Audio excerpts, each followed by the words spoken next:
Hi, my name's Karen Borg and I teach the science classes for Covenant Homeschool Resource Center. And this video is about our biology program that we offer for high school students. It's not for middle school, it's for high school students. Your student can be taking any textbook program that you offer at home because the labs that we do fit into all kinds of science, different kinds of curriculum. So it really doesn't matter what you're doing. What we don't do is human anatomy. So that would be saved for another course at another time. So all the things that they do are the traditional learning about cells, structures, the different kingdoms, getting more involved with those, minus, like I said, minus human anatomy.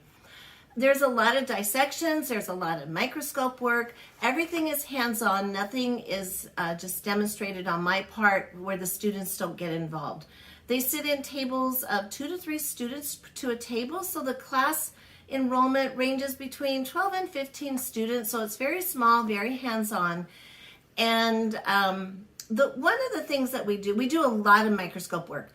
But we offer an extra microscope class that starts before the regular monthly classes, so the kids really learn how to use a microscope. It's very involved. It's a 3-hour class just on how to use a microscope. It's a lot of fun. We do a lot of different kinds of experiments and labs, and a lot of kids like it. So you can be in any, like I said, any kind of a biology program at home. This would be the labs that would just meet the criteria for any type of program that you're doing. So you can register online, and I hope to see you in a biology class this year. Thanks.